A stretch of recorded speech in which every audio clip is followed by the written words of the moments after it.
Okay, so today I want to take you a little bit maybe in a different direction. This is not a specific talk about Thunder, but it's something that affects us all in the publishing industry right now, and it's something that I'm very interested in and how things are progressing in the Drupal space. So I want to talk to you today a little bit about personalization and a particular model of personalization that I've been working on that will hopefully be of interest to you. So first of all, I want to talk about why we're thinking about personalization. So going all the way back to the problem we're dealing with is space. It's about the competition for space. And it's always been that way. So we have these phrases like above the fold and these sorts of things. And this is why, because it comes from the traditional media newspaper, and in fact, the newspaper stand, where what we were trying to do was entice someone to pick our product over someone else's. So we had this very, very limited space to work with, and we had to do some pretty creative things to make the best use of that space. Where I come from, down on the south coast in Brighton, in the UK, they still go to quite weird extremes to get your attention. But ultimately, all we were ever trying to do here was promote some sort of action.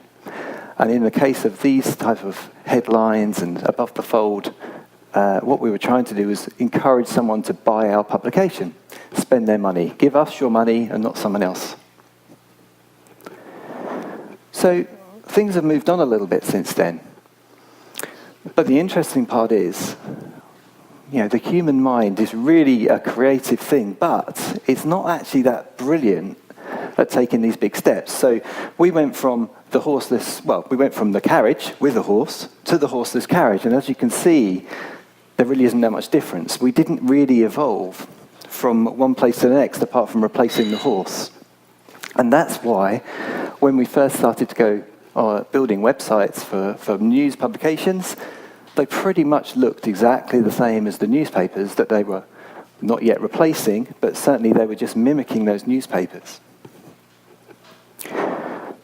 So really now, what I want to talk to you about is where we are today and how we've moved on from there.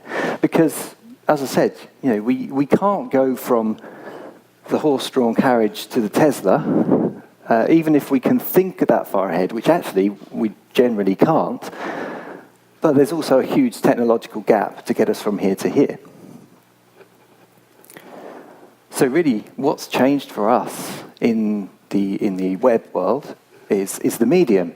So we've gone, obviously, from a place where people are consuming content via screens, but even so, in the last few years, it's gone from a desktop scenario to tablets, phones, all sorts of form factors, all sorts of sizes, and it all gets very confusing. But what's also changed is our delivery system. So the reason we're here today is to talk about Thunder. We have very feature-rich content management systems now in Drupal, Drupal 8 and Thunder that allow us to change the way we were acting before and take us through that technology gap that gets us from the horse-drawn carriage to the Tesla. And one of the really important things about this is thinking about content in a different way. We don't think about pages anymore. We don't think in terms of WYSIWYG, or at least we shouldn't think in terms of WYSIWYG. This completely impossible to see diagram is an example of what we call a content modeling exercise. We recently relaunched the website for Arsenal Football Club, who, whilst the sports team, Premiership sports team, are actually considering themselves as a media organisation, the amount of content they're pushing out every day is equivalent to many publications. So even though they're a sports team, they're actually a media output organisation. So this exercise that we went through with them is thinking about content in discrete pieces. It's thinking about how things fit together in Drupal terms, thinking in content types.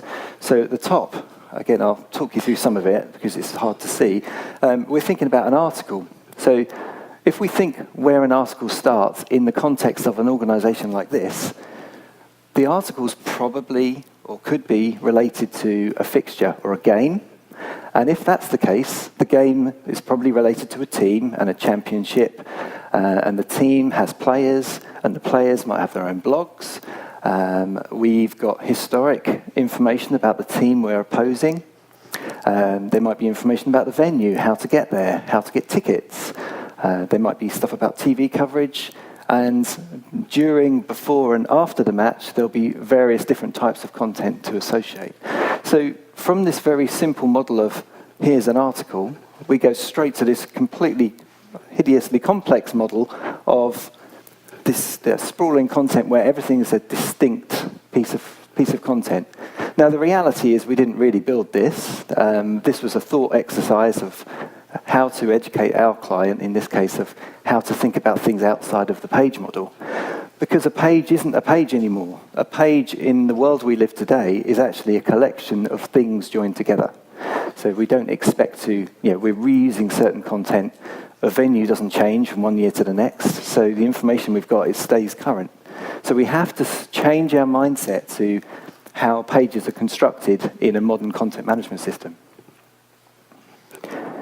The other thing that's changed is the reasoning behind what we're doing. We're not necessarily trying to sell a newspaper. We're definitely not trying to sell a newspaper. There are hundreds of things that we could be trying to achieve now, as well as monetization. And these are some examples. We're trying to increase things like e-commerce basket value. We're trying to increase the sharing of our content. Potentially, we're trying to increase engagement via comments. We might just be on a collection exercise, trying to get data for other purposes. We could be looking at page views, we could be looking at returns or time on page. There's all these sorts of metrics that we could be looking. And we also could be looking to reduce other metrics, like bounce rates and that sort of thing. So we've gone from one definition of success, which was did someone pick our newspaper opposed to someone else's, to this rather complex landscape. So, to the point of the talk, intelligent personalization allows us to extend these possibilities to, frankly, an infinite number. So we can customize what the user is experiencing to an infinite extent.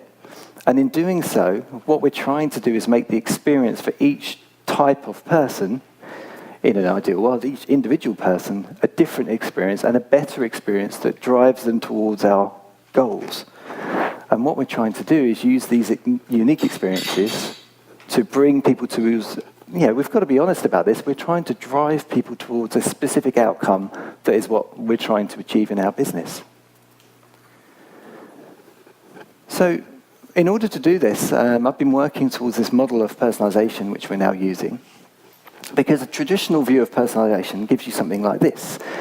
Personalization really spawns from the e-commerce world, where I go to Amazon, I buy this bottle over here, and all of a sudden, it's trying to sell me all the others. This is not sensible personalization, but it's what a machine will sometimes do. It will give you related items, which are very related, but not in such a way that I'd need to buy them, because I've already bought that one color over there. So what we can do is we can think about our personalization model in terms of 4 elements. We think about the signals, which are things that we can understand about the world around us. We think about the persona, which is how we are grouping different people together. We think about how we deliver this type of personalization once we've established it, and then we think about how we can measure it. So these 4 things coming together, in coming together to make a personalized experience for the user. So I'm going to go through each one of these in turn. And for the signals, so the first thing to understand here is there's 2 different types of signals that we talk about. The first one is what we call implicit personalization.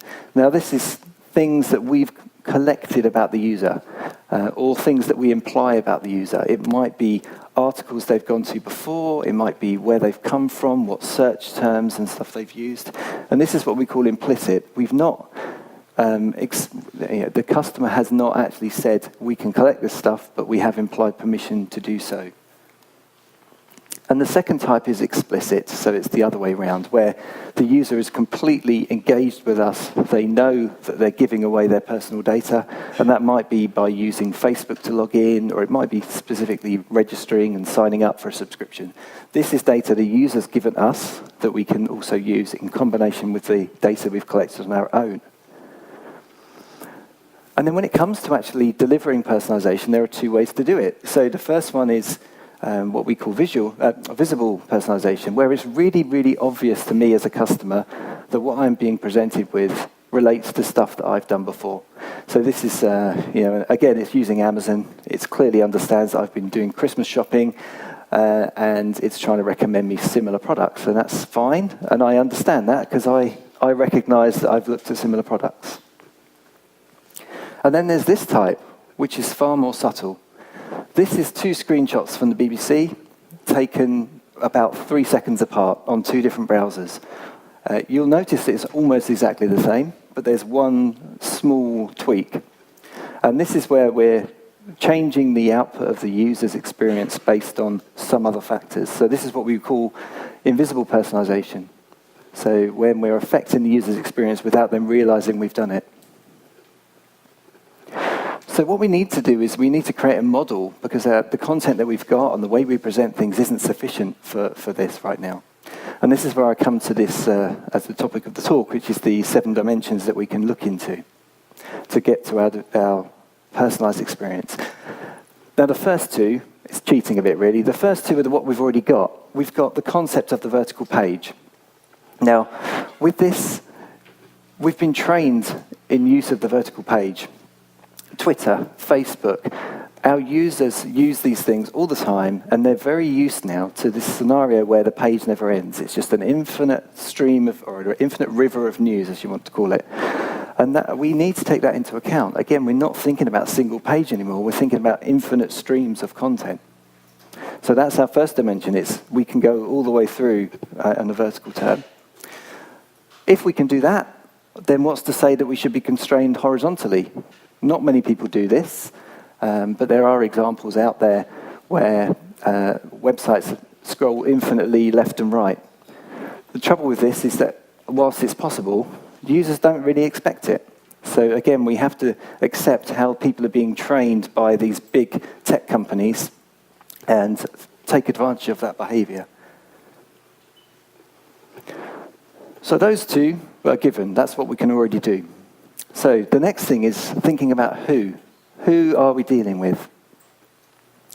Now, traditionally, we might have used something like this, which is a user persona. We use these all the time, and we develop multiples of these for a particular product sector, understanding the type of user, how they behave, and trying to identify certain aspects of them. I'm sure you've used this kind of thing before, and it helps us put a face to a user type so that we can think inside the way they might think.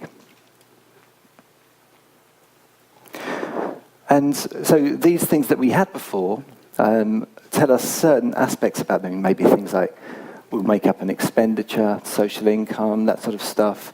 What's their normal behavior like? What's the type of stuff they like to do online with regards to our product?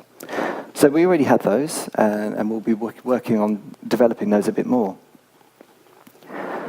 The next aspect is the when.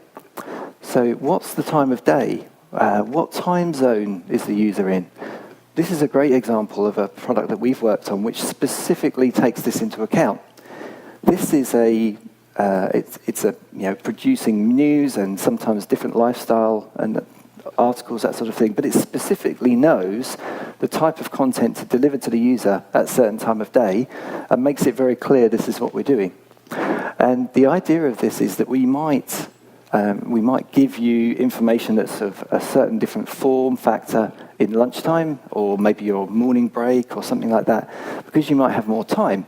And then on your morning commute or your evening commute, we might give you slightly different type of content, maybe short form or long form, depending on this time of day. So we can vary what we've got, taking a second signal into account, which is when the user is looking. And the next one we can think about is where the user is. So here we can use geolocation. So this is another example. This is for Gap. the fashion brand.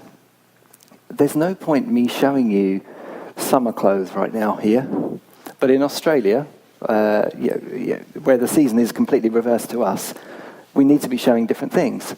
So we need to take into account the geolocation of the person so that we can understand what's the best content to be showing them at any one time. And of course, this might not be, it might not be global in nature. It could be very, very specific. It could be very locally geocached, geomeshed, so that we can understand hyperlocal advertising and that sort of thing. So again, we're taking into account a slightly different signal in order to produce a different type of output. The next thing is the what. So this is about what's the user done before. What were they doing? How many pages have they browsed? And what type of content have they looked at and engaged with before? What's important to us is not necessarily that they opened a page, but they actually truly engaged with the page. So we need to know, we can build a picture just on someone's browsing habits. We can also understand what they were searching for, if they came from a search engine, maybe they came from a social share or something like that. There are various things that we can understand what the user's doing. And then finally, we can try and understand why the users come here. What's the most likely destination for them? What's the end goal for this user? Why have they come to us? So again, it could be that they want to complete a purchase, or they want to sign on for a subscription or something like that. So understanding the why is also really important about us determining what the next action for the user is going to be. So bringing all those signals together, we can then think about the persona and building a personalization strategy based on that persona. So what we need to do is we need to extend these traditional personas that we had before, and we need to extend those for all those possible other signals. So instead of just knowing about Fiona or Kaylee, what we need to know is what Kaylee does in the evening, what Kaylee does in the morning, and whereabouts in the world she might be. So we have to take an extra few steps on our definitions to give us this bigger picture of what we're trying to do. And it's just another example there. So without this context, our persona don't really work. They're not good enough for us. So we need to extend these contexts a little bit further and take into account these additional signals. And once we've got that, once we've got the matching between the persona, we've got our signals, we've identified our persona from our signals, what do we do with this information? And we need to think about how we target our personalization. Now, what's going to come in the next few slides, I'll show you some examples of either where personalization is being done or where it could potentially be done. And you'll see a pattern very quickly. So within this one is New York Times. You'll see, as with many publications, a great big amount of the page is given over to advertising. And advertising is a certain type of personalization anyway, because obviously we're delivering a certain type of advertisement based on various rules. But you'll see that they've sacrificed a massive amount of real estate there to this ad space. And then there's another approach, as I used in the earlier example, something like the Daily Mail, which is well-renowned in the UK, certainly for these sort of clickbaity style of headlines, and bringing people in to a different approach. And then finally, we've got this one, which is The Economist. Again, it's giving a lot away to advertising, but you can see what it's actually trying to do is drive you in a different direction. Because they're a subscription model publication, they're trying to drive you in many areas to subscribe there. So we've got them at the top, we've got them in the middle, we've got them at the bottom, all over the place. It's trying to push you into this next action. Your next opportunity, other than the homepage, because actually not that many people go to the homepage these days, depending on your publication, but a lot of people tend to go to landing pages. So here you'll have a different, you don't just consider these personalization aspects on one page, you consider them throughout the publication. So here, for example, we know we've landed on a tech-based homepage, and therefore we can make some assumptions about the user just from that, and adjust the different types of content that we're promoting. And of course, we don't even have that anymore. We have people jumping straight in to the detail page of an article from a social share or something like that. So we don't have these opportunities to show them the home page, to show them the landing page. We've got them straight in here, and we need to be able to do something with that particular content. So what we can do is we can think about these call to action slots and whereabouts we can actually present this content to users. So traditionally, you'll see a lot of this. Latest updates on the right isn't necessarily latest. It's probably personalized already. And what you'll see is things like editor's picks. And these are all areas that can be modified depending on all of those signals that we mentioned earlier. And again, different calls to actions for different publications. Here, we're looking for premium users. We're trying to get users into the premium content of the publication. So that's where we'll focus our attention. And this is one area that I think is really neglected at the moment, and there are some really bad examples of it and some really good examples as well. So when I first prepared this presentation was actually when the UK general election was going on last year. So was it last year? Was it this year? Who knows? No, it was this year, wasn't it? So here you'll see New York Times. Of course, why is it going to really pay much attention to the UK? But what you'll see is barely anything coming up that's actually relevant within their search results. Within The Economist, well, it should be related, but everything they've put in their search results is ads on there. Of course, you get a little bit further and there'll be real stuff. But these are the consequences of certain types of technology used for internal search, of course. And then some other publications like Huffington Post don't even do their own search. They take you off somewhere else and do a filtered search using a third party. And again here, although we've actually got slightly better results, more relevance, it's a little bit better. Same for the Telegraph. You know, it should be a premium piece of real estate here, and yet nothing. It's all ads. And then you find someone that does it really well. So Cosmopolitan, exactly the same search. And what they've done is they've driven to the top 3 specific pieces of content which represent the 3 main political parties. So they know what I was searching for. I don't want a stream of results. I want focused news on each of the parties. So this is a great example of where you can use personalization to further increase engagement. And then the final piece of the puzzle is measuring that engagement. How do we really measure what we're doing? Because really what personalization is about is having a hypothesis, having an idea of this might work, because it's very much like a science. Try this hypothesis. The only way to know whether it was successful or not is to measure a key metric of the output. So measuring success. Because otherwise, if we use the wrong metrics, we don't really get the right picture.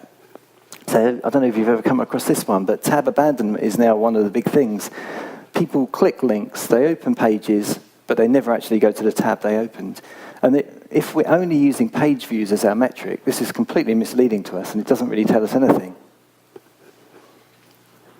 And what about this scenario? I'm definitely guilty of this one. You see a link to an article, you share it with someone. Oh, they'd really enjoy that, but you never read it yourself.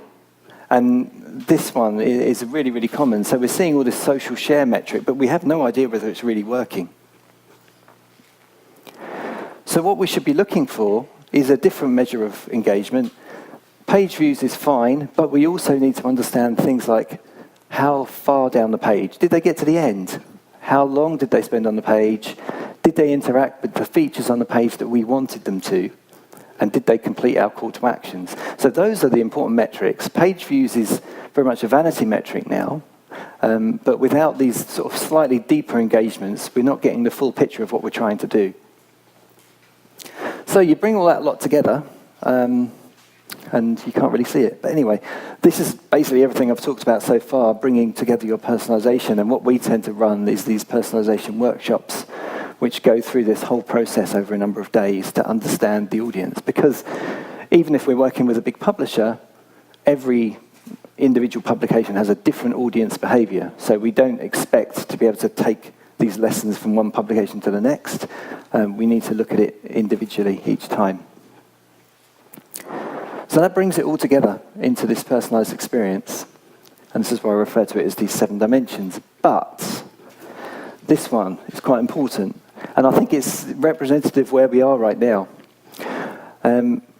We've got this scenario where we've got these echo chambers, we've got these filter bubbles, depending what you want to call them.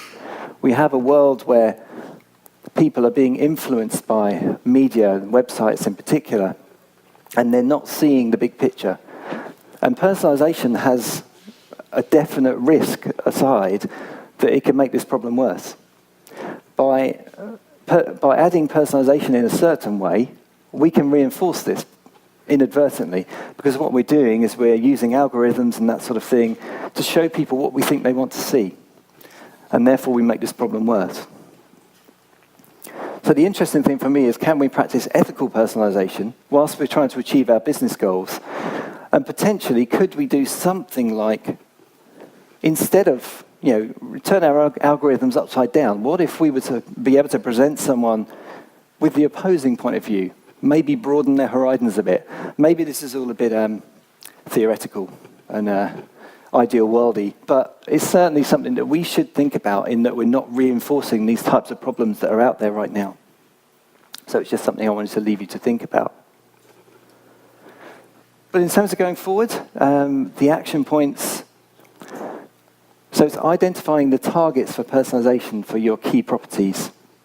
And then once you've done that, enhancing any persona that you already have, or potentially developing new ones based on these additional dimensions.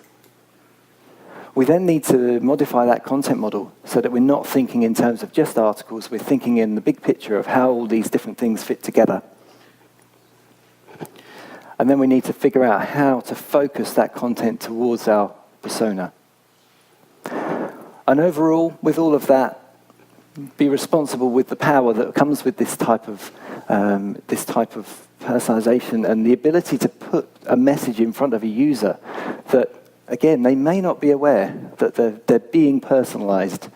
So bear in mind all of that when you're working through these kinds of workshops and figuring out what it is we're trying to do, and our responsibility as owners of these properties to make sure we're doing the right thing. And that's it. If you have any questions, I'm happy to have a go at answering them. Join the Thunder Coalition now. Spread the word, contribute, and benefit.